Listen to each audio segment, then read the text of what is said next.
You're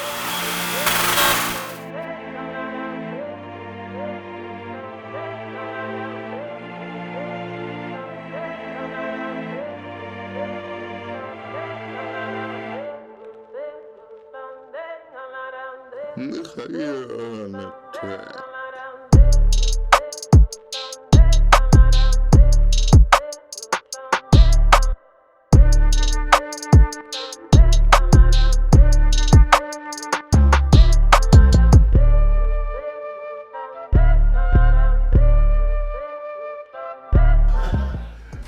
All right, we're live. We are live. Thank you guys, everyone that's tuning in today for Free Game. I have a most special guest. I have been so interested in interviewing this woman. I think she is incredible. I think that the work that she does is incredible. And I can't wait to learn more about her. Let me give you a little rundown to tell you guys how wonderful she is.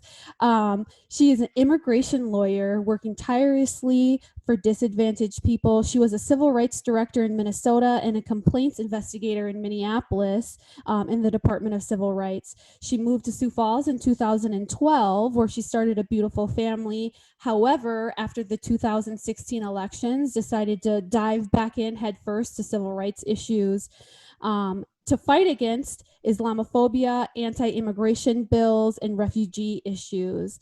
She goes head to head with a nearly entirely Republican legislation branch, and she has successfully defeated over 10 bills pitted to segregate and divide Muslims and refugees. Super excited to talk to you today. In 2017, she started South Dakota Voices for Peace in South Dakota Voices for Justice, where she continues to fight daily for equal rights and peace for everyone. Taneeza Islam, thank you so much for talking with us today. How are you? Wow, that was quite the intro. Thank you. It's kind of crazy to hear your life accomplishments being read back to you. So right. Thank you for having me. I'm so excited to be here with you. Oh, thank you. I'm so excited. You have such a list of accomplishments as I'm kind of researching and learning about your background. I think just naturally people would assume that your work started in Sioux Falls, but that's truly not the case. You've been helping people, it sounds like your entire life. So let's rewind it all the way back to the beginning. Sure. What was it like for you growing up? What was Taneeza like as a child? Were you helping kids in the, on the playgrounds and making sure everyone got along? How did that work? Yeah, I think that would be a great question for my mom and dad, right? But I feel like my youngest, he's 5, just started kindergarten.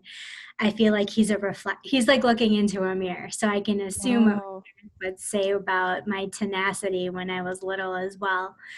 So I was born and raised in Michigan, grew up in a town very similar in size to Sioux Falls, about 180,000 people in a tri-city area, Bay City, Saginaw, Midland. A very different feel as to what I feel here. Michigan, when I was growing up, was a hardcore blues state. We were a union state. We were an auto state. I lived in a community with a lot of auto workers. And so, yeah, that's how I grew up. And I was always about as tenacious as people say I am today. Oh, amazing. So what is your first memory of doing real activism work? That's such a great question, because I think when you reflect on your experiences as a child, your understanding of those experiences change as you grow too, right? But there was a moment, I think, a really pivotal moment in high school. So I'm Muslim by faith. My parents are immigrants from Bangladesh. I was the only child of immigrants in my schools. My parents believed that going to Christian schools was really important versus public schools, because they thought that the morals and values that would align closely with our religious values, so wanted me to be in that environment. But they didn't really think through the impact that would have on me, right? So I was the only Muslim kid in a Catholic preschool through 5th grade. the only Muslim kid in my Lutheran middle school and high school until about my senior year when we had a couple more Muslim students. So I was always just used to being a voice, an educator, if you will. My teachers leaned on me. They asked me to talk about Islam. They asked me to talk about Bangladesh and like, my parents' experience immigrating here. And, as a kid, I loved it. It forced me to learn more about me, right? It forced me to learn about Islam, my religion. It forced me to learn about my parents' home country and the Civil War that they went through and ended up coming here. So, when I reflect back, I took that on. But there was one experience, and I think we recently hosted a youth forum through the Coalition for Justice and Equity here in South Dakota. And we heard from youth in our community, right? And everyone has that one experience of discrimination that has really shaped the trajectory of their lives. And I think that first experience that I can really remember all of the details. And it might sound, kind of childish, but it was a high school experience. I was a tomboy and I played a lot of sports. I was on the basketball team up until varsity, yes. And for people who know that I'm only 4'11", that's always a funny thing that people find out about me. I love it. But I loved volleyball too. And I was a starter on my volleyball team. And had the same coach the next year, and he cut me from the team. No explanation. He was the vice principal of our high school. I was devastated. My teammates, I went to a Lutheran high school where our class was less than 100 people. So we all knew each other, like just no words, right? And so the girl who made it in my spot, she couldn't overhand serve. She couldn't do all the things that like a basic level volleyball player should do. So I decided to ask my coach, my former coach, who was the vice principal, for a meeting on my own. I didn't ask anyone if I should do it or what they thought. I just knew I needed clarity. I needed to understand why this happened. So he agreed to meet with me, and I asked him why he cut me from the team. And he looked at me and said, Taneeza, you couldn't jump. Like the person who made the team jumped an inch higher than you did in the one drill out of like the week of tryouts, right? And I was like, I don't play front row, so that doesn't even make sense. And that was the end of the conversation. I think that was the first time I realized that people in authority are not honest. Like I just knew it wasn't honest. Mm-hmm. And I took that with me from a very young age, like 15, right? And so like this idea of authority, of people making decisions that impact our lives, will not always be honest and will not always be the best decision, has really stuck through with me to the work that I do today. Wow, that's incredible. I think people really underestimate our children's experiences and how they transform their existence, really, because if we're not careful of how we handle our kids in our community, we could very well be setting them up for emotional instability as an adult by not handling critical situations correctly. So you knew immediately that was something that you're going to carry with you. And I think that's very insightful and very important, because a lot of people probably don't realize that it affects them, and they kind of pack it up and they lug it with them all through their life existence, and they don't really understand why they're struggling with a lot of things. So because of that instance, did you then start setting off to change a lot of things that you felt were incorrect? Did this travel into college, or did this actually even traject you into where you wanted to do what you wanted to do as a career? Yeah, I don't know. That's hard to predict, right? Like in thinking about those kind of pinnacle moments in our childhood and where we are today, it's easy to make a case for, yeah, like I think I did know, I didn't know exactly how I would be an advocate, but it was in me. It was always in me.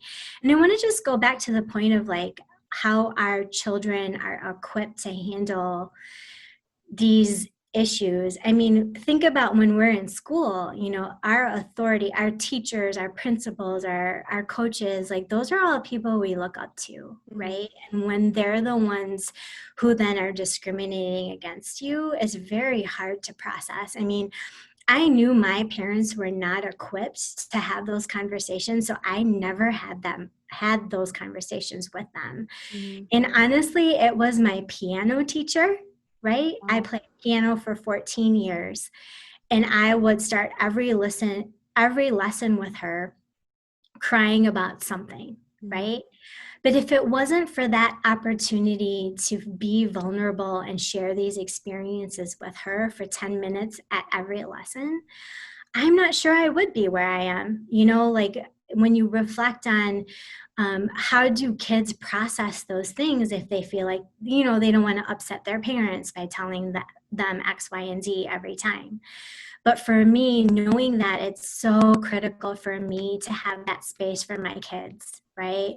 We always talk about challenges and successes in our day and why they were feeling angry or frustrated for what they happened. Like just setting that foundation is so critical because of the experiences that I've had. Yeah. So just really being in tune now as a parent of biracial children and what that experience of Muslim biracial children in Sioux Falls, right? Preparing them for being able to talk about their emotions and what they're experiencing at school needs to happen. Definitely. So in college, did you know right away you want to be a lawyer? I think I always kind of knew I wanted to be a lawyer, but I didn't know what that meant. I didn't grow up with other lawyers. I actually didn't know any lawyers, probably until I graduated from undergrad when a family friend had become a lawyer. And so, you know, I watched Matlock and Law and Order and all those shows, and I knew I wanted to be a voice for people who didn't know how to use their voice, right? And I think being an educator from the young age of freshman year of high school, because that's what I was asked to always do, educate us, educate us, educate us. That it was just inherent in me that I was I was molded to become a voice for those who didn't know how to use their voice. And, you know, I love public speaking, and those are just skills that I really hone into. I mean, teachers saw that in me and had me go to like girls' state. I mean, these are all things my parents didn't have any idea about, right? As immigrants to this country, they didn't know what homecoming was. They didn't know what it meant to be class president, which I was. So there's, you know, this bigger support system that saw these things in me. You know, I did have good basketball coaches who saw my potential. So there were always really positive influences that saw that in me and were kind of shaping me to become the person that I am today. That's incredible. Just learning more about you, like you do piano, like I didn't know that. That's really amazing to learn. Okay, so let's fast forward and let's go to Minnesota. So is this after you become a lawyer, you start working in the civil rights department there in Minnesota? And I actually lived in Minnesota for many years, and they have a lot of issues. And I went to college in Minneapolis, and there's a lot of diversity there, but they do have a lot of issues. And then I started researching the history of Minnesota and kind of what segregation did to the city and how the redlining really affect the neighborhoods. And it all kind of made sense, but I wouldn't have understood that had I not taken the time to research the city. So what challenges did you have with going to Minnesota, which I think people think of as a blue state, right? But there's still a lot of things and issues that aren't getting solved in Minnesota. So what was your experience doing activism in Minnesota like? Yeah, wow. So I went to Minnesota for law school. Okay. So I took a break. I got a master's degree in between undergrad and grad in law school. So I went to law school at Hamlin, which is in St. Paul. just loved the Twin Cities. I had never been in a place that was so visually diverse. And honestly, moving to Sioux Falls, I realized how important it is to be visually diverse, right? Because when I moved here, didn't even see people of color. You know, I didn't see people of color at the grocery store I was going to, or the gas stations I was pumping gas at. And just not even seeing that, I think, adds another really interesting dimension to what we see as diversity and inclusivity and equity, right? So we can put a pause to that conversation. But yeah, I mean, so when I graduated from law school and I took the bar and I passed, there was this organization called the Council on American Islamic Relations. It's a national organization based in DC, and it works on like chapters. Every state has a chapter. They're the most renowned civil rights organizations in the United States and North America for Muslims. So they represent clients who've been discriminated against and do advocacy work, do New Year rights work. I'm like, yes, this is what I want to do. Well, they didn't have any money. It was just they were kind of reviving themselves, if you will, just a bunch of energetic mid 20, early 30 folks. And they were like, hey, you just graduated from law school. Can you help us for free? And I said, absolutely, I want to do this. So I developed what is still to today the civil rights program that's at CARE Minnesota. And I'm really proud of that accomplishment and still have super great relationships with that community in Minnesota as well. But at the same time, you know, one of my really good friends said, hey, the civil rights department in Minneapolis is hiring. Would you consider applying? I said, yeah, I don't know what that is. I don't know what they do, but that sounds pretty cool. Right. Civil rights, count me in. Yeah, exactly. And I had no idea what complaint investigators did, but I am like, it's just kind of when all the stars aligned and just being really blessed to have the right people in my life to be like, you need to apply to this. So that experience was amazing. Like I can't even, there's just so many things as I reflect back to my experience at Civil Rights Department, what I learned, what I observed, how I was trained to do civil rights work, how I was trained to be a neutral investigator in that job, right? We received complaints of discrimination in our office, and my job was to figure out, was there a 51% chance that discrimination happened in this job, in this situation or not? So the majority of our cases were employment-based discrimination issues, but the other big chunk was actually police misconduct based on discrimination. And so for whatever reason, my boss saw that in me that I could handle that particular type of work. So I did the majority of the complaints against the Minneapolis Police Department, interviewed police officers, found discrimination in several cases, which were highly controversial at that time. This is back in 2008, but had tremendous support from my supervisor and the administrators at that level.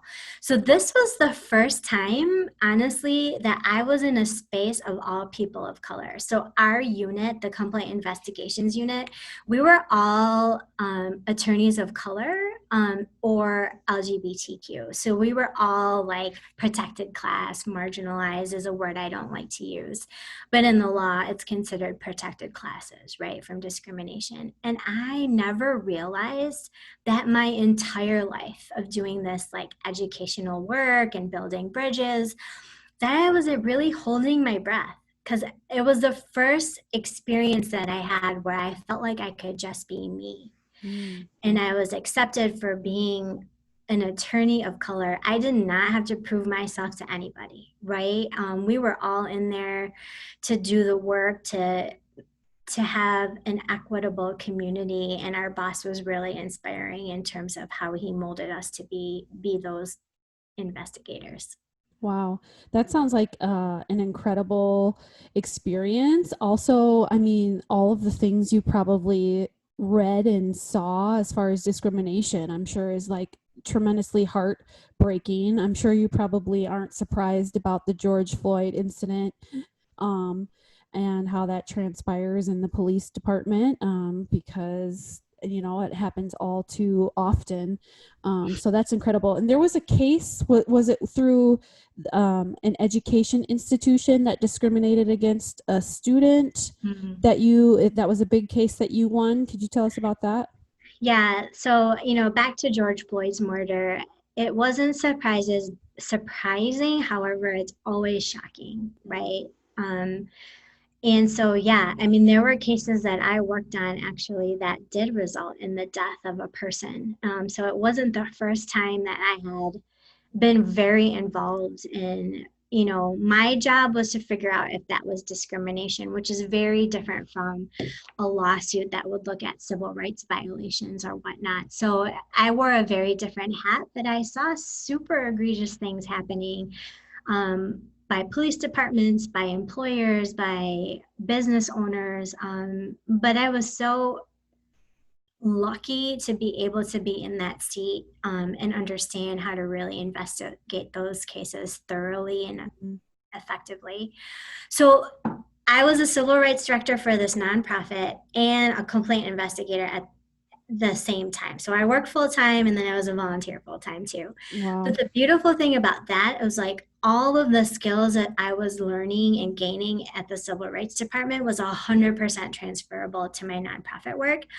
And my boss at that time 100% supported everything that we were trying to do at the nonprofit.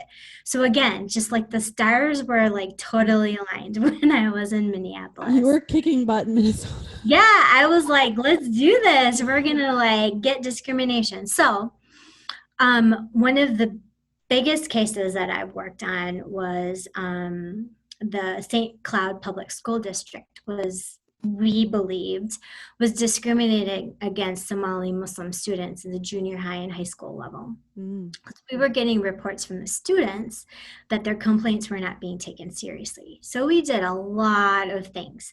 We tried to have meetings, we tried to do trainings, we tried, and nothing was changing administratively.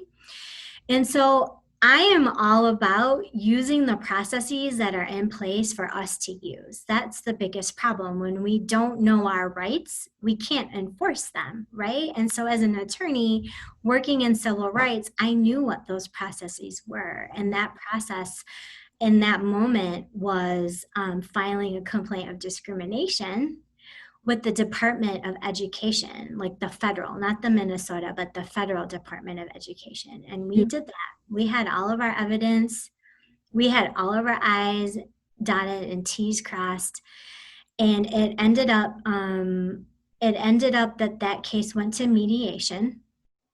And what that means is that the Department of Education oversaw everything that the school district was doing. And as far as I know, it might actually still be under Department of Education oversight. And we filed that case back in, I think, don't quote me on this, but I think it was 2010 or 2011. Wow. So and that process is created exactly for this.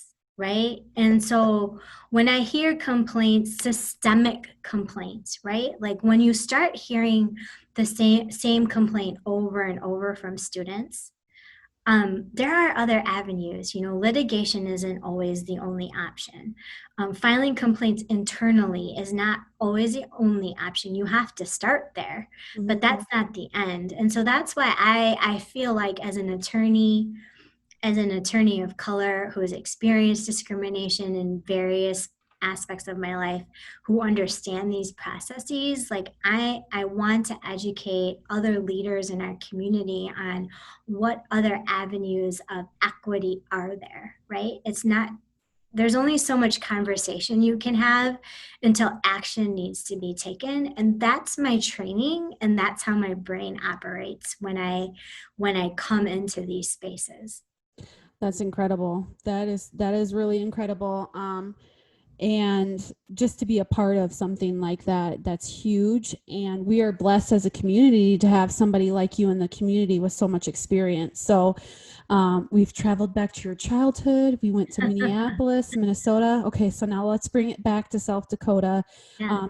2012, you moved here. Was it for business? Was it the relationship? What brought you to Sioux Falls? Yeah, so my husband received residency through UST Sanford. And so for anyone who knows about residency, you go where they tell you.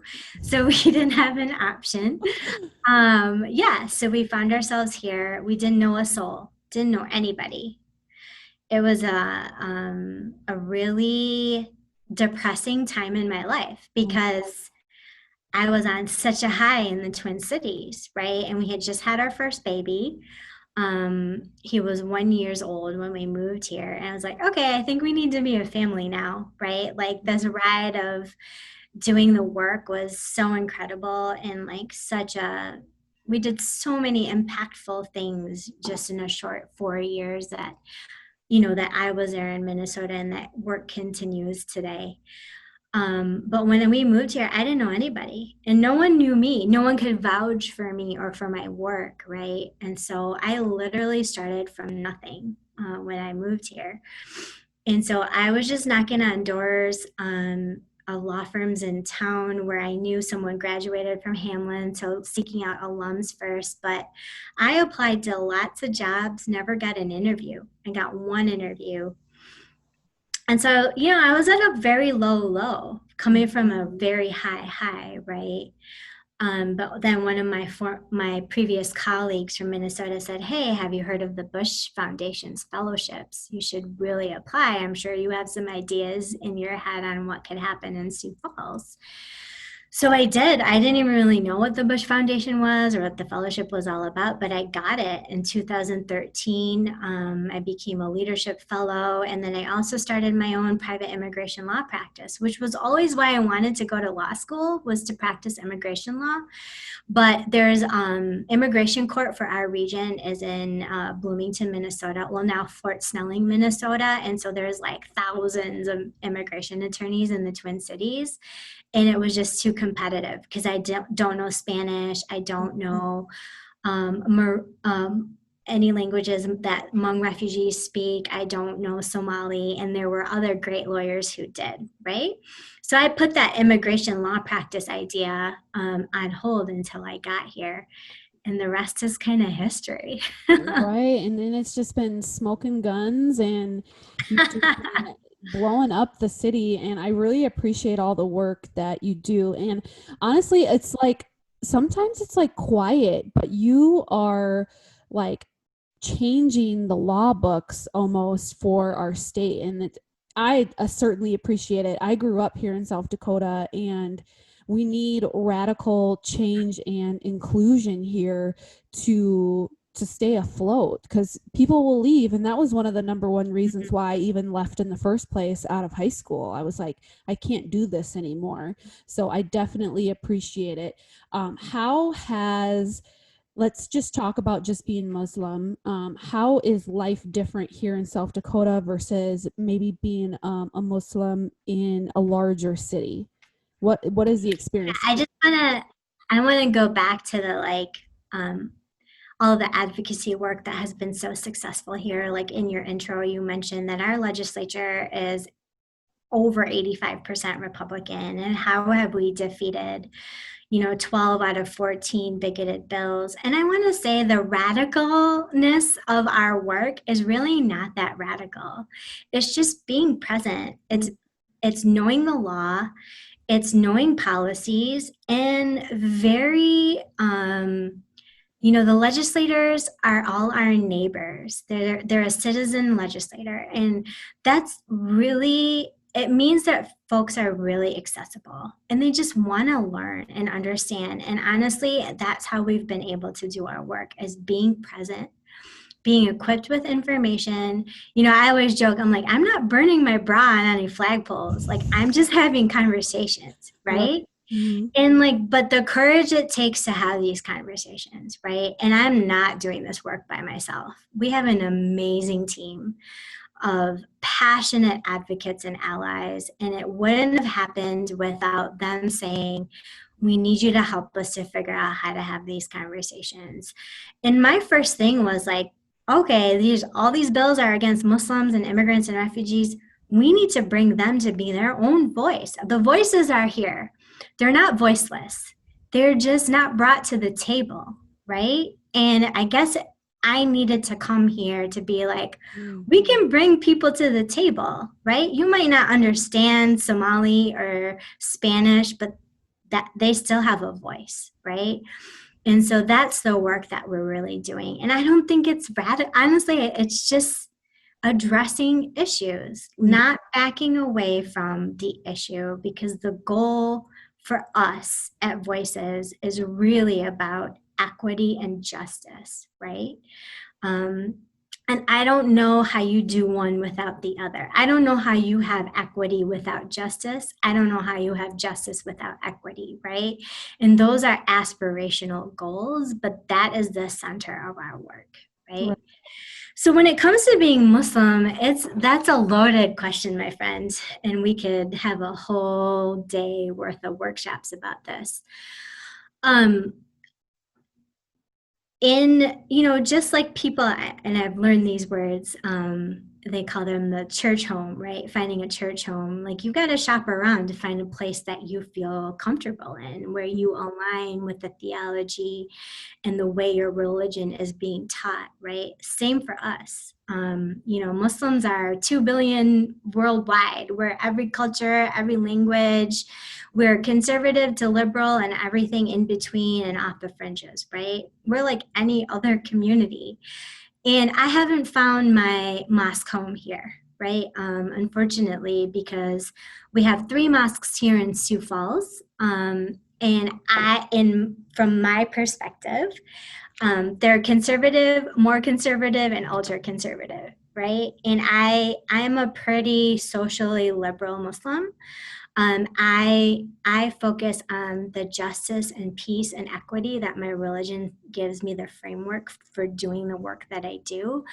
And I haven't found that space here, but I've found individuals, right? And we create our own space. I mean, our Muslim community is very small in South Dakota. I mean, the estimates are between like 5 to 10,000, right? So that's tough. And something that a lot of people don't know about how my background of growing up Muslim is that I grew up in Bay City, right? Saginaw.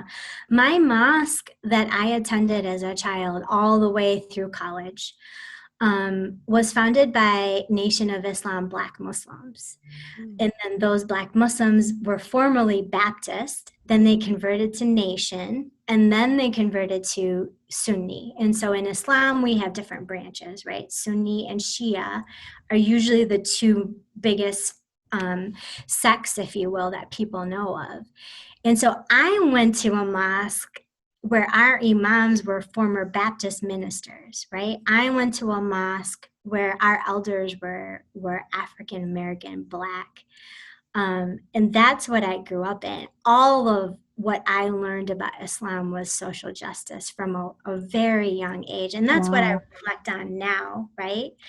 And as the immigrant community grew in my hometown, right? So my parents, for example, were kind of like the first immigrant settlers, if you will, into the community. And now it's like, when I was growing up, we had about 12 Muslim families that were consistent in coming to the mosque.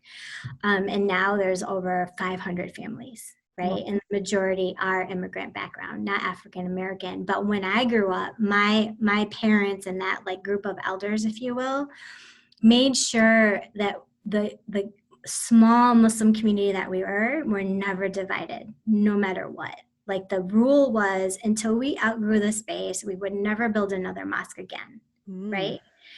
But unfortunately, what happens, and I've seen it happen in all other communities that I have lived in over the last 30 years, right, 20 years, is that if there's a conflict in the community, they just go build another mosque. Like, that's the solution, right? And unfortunately, I'm not sure if that's what's happening here, but there's no reason from the upbringing that I had, right, from my elders never wanting to break the Muslim community no matter what. There's always conflict. When there's people, there's conflict. Like, we need to figure it out, right? But there's no reason that a small Muslim community in Sioux Falls should have 3 mosques, right? I like that perspective on not separating but uniting. And I think people underestimate the value of having a collective that can stick together. Like we are better together Yeah. 100% versus in these small segments. So I like that a lot. Absolutely. And the thing that I think a lot about are our Muslim youth, specifically like the juniors in high school to beyond, right? And these are folks I would say I really align with because as far as I know, there's not many people my age that were born and raised in the United States. So our Sioux Falls Muslim community is very immigrant refugee based. And there's a lot of just cultural differences in growing up as an American Muslim versus bringing in kind of what I call old country Mm. cultural issues, right? So I tend to really connect with the generation that's growing up here, right? And they see me as a Muslim woman leading in this advocacy space in a super conservative place, and they want to come and like do this work, right? Mm. So sometimes I consider the work that we're doing as really creating a third space for Muslims, right? That are really like they're passionate about change, don't necessarily know how to channel that passion or energy. And this idea of third spaces in the Muslim community is really taking off because a lot of people don't feel, for whatever reason, don't go to the mosque, right? Like similar to churches Mhm. outside of South Dakota, which I just saw a report on that more and more people are going to church here in South Dakota than anywhere else in the country. Wow. But in general, people don't go to church, right? And in general, the Muslim community doesn't go to the mosque unless it's our holy month of fasting, right? So where are they going? Where are they going to get spiritual uplifting? Where are they going to learn what it means to be Muslim? And so I like to believe that we can be this third space for Muslims who use the social justice framework that our religion provides us to be Muslim, but not like in a preachy way, right? Like in a super actionable way. I love So that. yeah.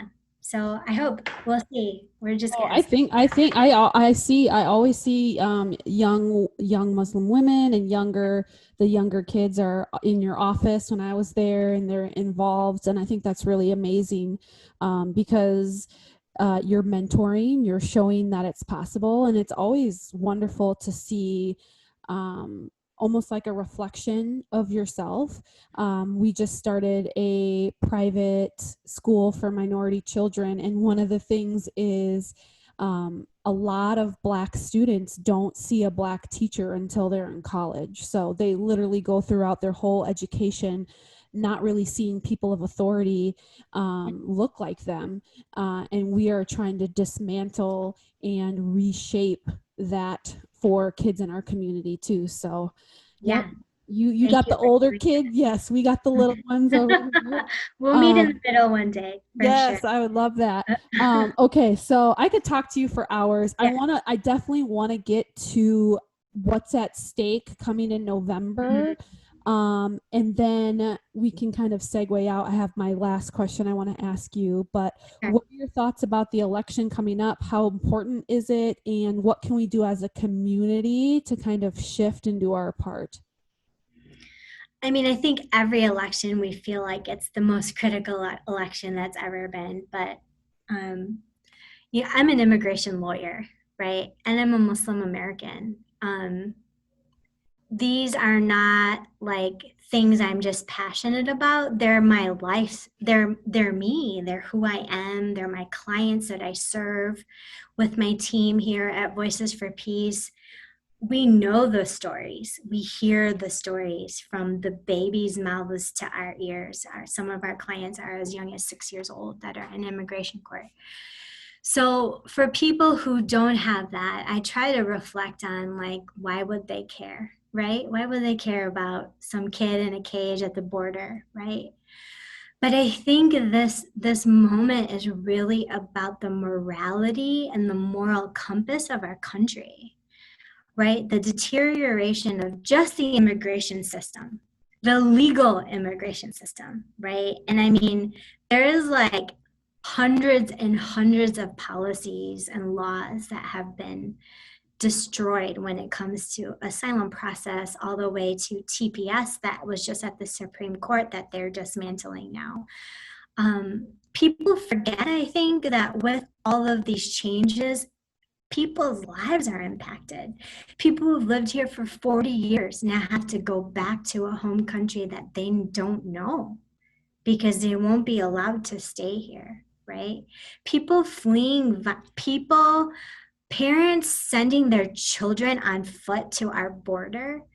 As a parent, right? We're both moms. Can you imagine sending your 8-year-old on foot, hoping that they will have a better life? And what kind of desperate place you have to be able to do that. Those are our clients, right? So for me, do I think Joe Biden will be, I don't know, Jesus Christ superstar if he's elected? No. Mhm. But I definitely do not want dehumanization of people based on their immigration status or the color of their skin, right? That's something I've never felt so deeply as I have felt under this current administration. The first thing that Trump administration did was the Muslim travel ban, right? And I will tell you, after 9/11, it was devastating. I was ashamed to be Muslim. I was ashamed that people who claimed my religion destroyed thousands of people's lives, right? I was ashamed in that time. And it was an honest conversation that we had as a family, knowing the history in this country. We had an honest conversation of what would happen if there were internment camps for Muslims after 9/11. Now, if you've never had a conversation like that seems so real, like you really don't understand the fear that comes with being targeted, right? From the White House. Like it's different when your neighbors like throwing pork at your window, which has never happened to me, but I know has happened to other Muslims in other communities. That's very different than feeling like your government is out to get you, right? And so when that Muslim travel ban happened, it was like 2 weeks after he took office. I have never cried harder in fear of what that meant for me, for my kids, for my community, for my clients, right? And so my visceral reactions to these policy changes is deeply ingrained. They're not just, oh, some things that he says that we wish he wouldn't say. No, they're really impacting. So for me, in my lifetime, this is the most critical election. And to vote for Joe Biden, for some, maybe it's the lesser of two evils. Do I think he's perfect? No, I don't agree with his Middle East policy. I don't agree with some language that he uses. But do I think he'll dehumanize us to the point where I have to really think about whether we're going to be in internment camps, right? No, I don't think so. And so that's a really low bar, to be quite honest.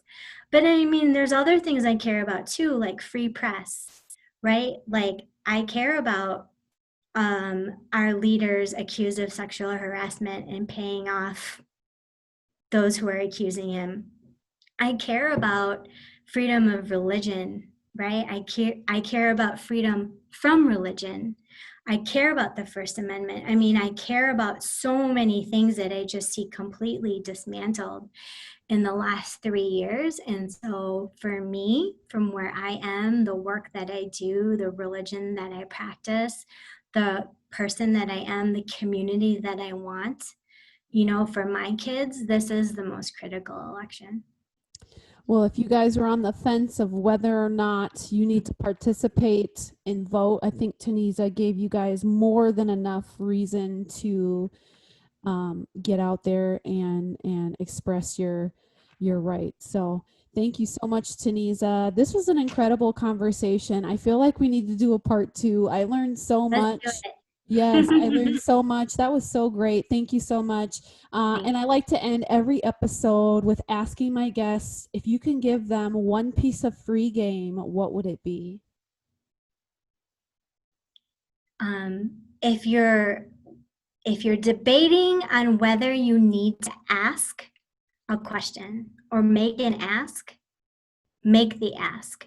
And so that is what has always brought me success. I have never been scared of making the ask.